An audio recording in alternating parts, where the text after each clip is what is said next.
Hey guys, welcome back to my channel. Today we're going to do some aura nails for Valentine's Day. I've been obsessed with the aura nail look recently, so I want to get back into it. So yeah, without further ado, let's just get right into this video. I just did a soak off, so I'm starting off with some basic nail prep. First, I'm trimming down my natural nails. I like to do this so that none of my natural nails shows underneath the extension. But if you're trying to grow out your natural nails, you can definitely skip this step, especially when you're working with Gel X.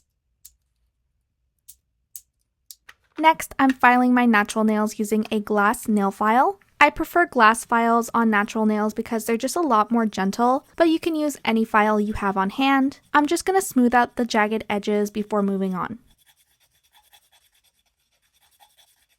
Now I'm going in with the Sally Hansen cuticle remover. This is a serum type gel that helps soften the cuticles and makes it easier for them to be removed without filing. This is also known as wet cuticle prep. I personally prefer wet cuticle prep over dry cuticle prep because it's just a lot more beginner friendly in my opinion. So I'm just going to apply it and let it sit for about 10 seconds and then gently push the cuticles back using a metal cuticle pusher. And once that's done, I'm going to rinse everything off in the sink with soap and water just to remove the serum and any of that loosened dead skin. After that, I like to go back in and carefully nip off any excess dead skin around the cuticle area. This step isn't necessary, but I like to do it because it gives a cleaner overall look. If you're not comfortable doing this step, you can definitely skip it. This is what my nails are looking like after all the cuticle prep. So now let's move on to sizing our extensions. For this set, I'm going to use these sculpted medium almond nail tips from Apres. Sculpted tips do require a little bit more gel since there's more of a gap to fill in, but they work great for clients who have more of a curved nail shape. That said, they can also work on flatter nail beds as well, so they're actually pretty universal. But if you have a stronger C-curve, I definitely recommend giving these tips a try. So first, I'm going to pick out the nail size that I think will fit, and then I'll just double check the size by placing it directly on top of my nail. The correct size shouldn't feel tight or forced. It should sit comfortably on top of the nail with no pressure and fit perfectly from sidewall to sidewall. That's how I know I've chosen the right size. Next, I'm taking my nail drill at about 8,000 RPM and I'm lightly etching the underside of each extension using a sanding band. The grit doesn't really matter here. The key is making sure that the entire area that will contact your natural nail is evenly etched, and once that's done, I'll set the tips aside. Now I'm going to continue prepping my natural nails using a gentle buffing block just to buff out the surface. You can also use a sanding band if you want to speed up this process, but since I just did a soak off, my nails are a little bit more delicate. So I'm just going to keep this step very gentle and make sure to lightly etch each corner of the nail so everything is dry and slightly roughened up. After that, I'm applying this protein prep vitamin from Sweetie Nail Supply. This works like a dehydrator and helps remove any oils or impurities from the nail plate, and I'll let this air dry completely. You can absolutely go in with primer after this step if you'd like, but I'm actually going to skip it today. Instead, I'm using the Jello Peel Off Base Coat because I want these nails to come off easily. I'm only planning to wear this set for about 2 to 3 days. It's just kind of like a practice set, and I also want to get a head start on Valentine's Day nails. So I'm applying 2 thin coats of the Jello Peel Off Base Coat, making sure to cover the entire nail for easier removal later on. I'll cure each coat for 60 seconds. But fun fact, with primer, Jello can last up to 3 weeks in my experience. It really just depends on how you use it. Finally, this is the nail glue gel I'll be using to apply my tips. It's the Strong Nail Base and Balancing Clear Gel from Diami. This product works as both a nail gel glue and an overlay gel. So I'm going to grab my pre-etched nail tips along with this small UV LED gooseneck nail lamp to help apply my extensions. What I like to do is apply a thin layer of the nail glue to the underside of the extension, and I'll swipe it evenly across the entire area where the tip will meet my natural nail, and then add a small bead near the cuticle area, and that's usually enough product. Next, I'll place the tip onto my nail and gently press it down at about a 45-degree angle, allowing the gel to slightly push forward until it reaches the free edge of my natural nail. And once everything is fully in place, I'll flash cure it for 15 seconds using my gooseneck nail lamp. Before curing, make sure that there are no air bubbles and that the gel has fully reached the free edge. This is really important for proper adhesion. Personally, I'm leaving a small gap between the cuticle and the extension because I'll be doing an overlay, but you can apply your tips flush to the cuticle if you prefer. I just wanted to do an overlay today, so I'm just going to leave a little bit of space. And I'm going to repeat this process on the rest of my nails, placing the tip slightly away from the cuticle, pressing it down at a 45-degree angle until the gel reaches the free edge, making sure that there are no visible bubbles, and then flash curing it in place. Once all of my extensions are applied, I'm going to fully cure them in my nail lamp for 90 seconds to make sure that the nail gel glue is completely cured. If there are any areas where the gel didn't quite reach the free edge of my natural nail, I like to go in with a thin liner brush and a small amount of product to manually fill that in. After that, I'll cure that nail again for at least 90 seconds. Now moving on to sealing and blending the extensions. I'm using a mini 2040 grit sanding band at around 8,000 RPM, and I'm focusing on the area near the cuticle. I'm gently thinning and blending out the extensions into my natural nails so it looks more seamless. I'm being very careful to keep my drill parallel to my natural nail and not angled. This helps prevent overfiling or creating rings of fire. I'm also avoiding my natural nail in the gap that I left near the cuticle. Since I do have the jello there and I don't want to file it off, I'm really just focusing on the extension itself and thinning it out in that area. And once that's done, I go in with a small amount of acetone on a brush and lightly swipe it around the extension and just slightly over the jello. Don't worry, this won't degrade the jello as long as you're not soaking it. A quick swipe is totally fine. And lastly, I'm just going to quickly etch the lengths of my extensions just to prep them for the next steps. This will definitely help with adhesion of any product you place over top of the nail. I mainly focus on the edges and the very tips of my nails, but you can also do this step before sealing the extensions in with acetone as well. It honestly doesn't make a difference which one you do first. And once that's done, I'll wipe away all the dust using some rubbing alcohol, and now we can move on to the application.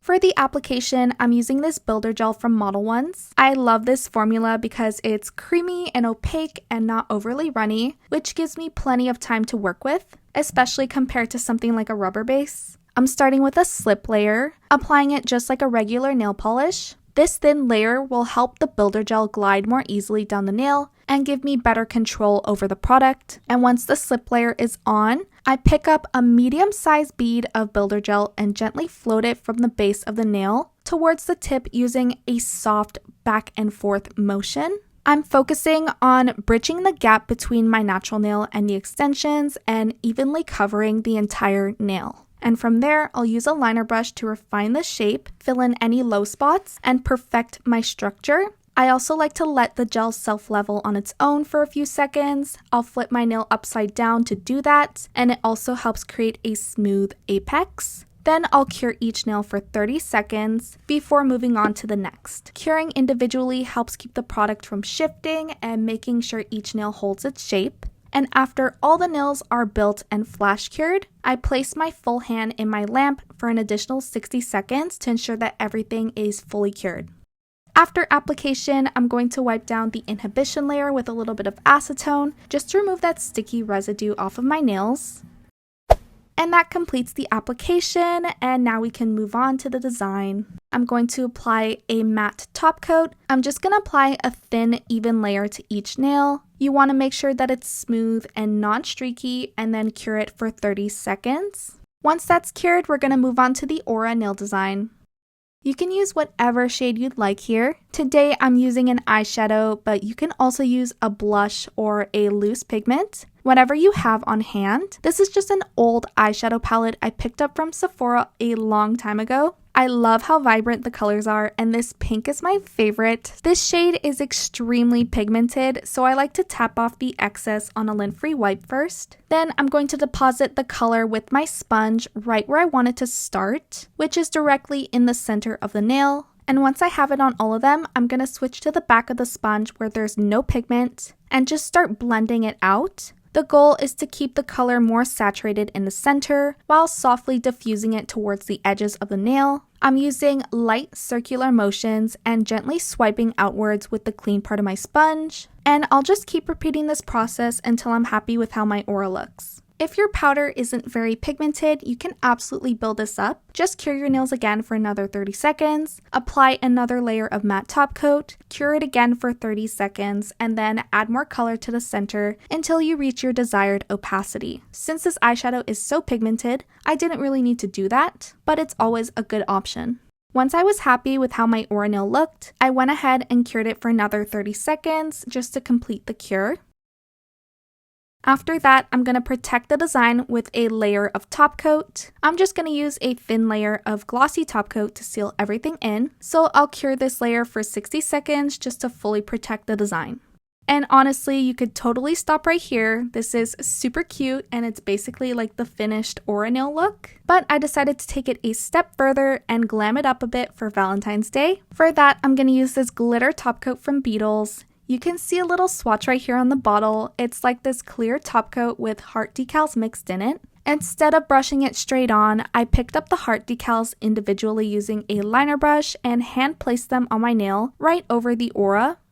I thought this looked super fun and cute and girly, and it's just such an easy design idea for Valentine's Day, especially if you're newer to nails and you want something that really stands out without a ton of effort. This is definitely one of those simple, beginner-friendly designs that still look super cool and polished. After placing each heart where I wanted it to go, I gave it a quick flash cure using my handheld UV nail lamp before moving on to the next nail. They did tend to slide around if I didn't flash cure them right away, so this step really helps. I flash cured each nail for about 10 seconds, and once everything was in place, I popped my hand in my full-size nail lamp for a final 60-second cure. Now this next step is totally optional. It's just taking the design a little bit further. I wanted to give my nails more of like a milky blended look, so I grabbed this D&D gel polish called Satin Barbie. It's really similar in tone to the builder gel I used earlier. I don't know, this is what it looks like with and without that milky layer on top. Let me know in the comments which side you prefer. And I was kind of curious and thought, what would it look like if I applied this on top? Would it give that soft, like cereal milk nail effect where everything looks slightly flushed and diffused together? And honestly, that's exactly what it ended up looking like. I feel like it makes the design look a little bit more blended, more encapsulated, and just overall softer. So I went ahead and applied that milky layer and fully cured it for another 60 seconds. And for the final step, I'm sealing everything in with top coat. I'm using this one from Mayo called the Glassy Top Gel. This is hands down my favorite top coat ever. It self-levels beautifully, which is perfect for designs like these where you have decals kind of sitting slightly raised on top of the nail. It helps smooth everything out and gives an ultra glossy finish, and it's super stain resistant and easy to work with. To finish everything off, I'm going to use some cuticle oil. This one is from Blossom. I recently picked up their lemon cookie cuticle oil and I am obsessed. This scent is just so good. I'm just applying that around the cuticles to rehydrate the surrounding skin and give everything that fresh, finished look.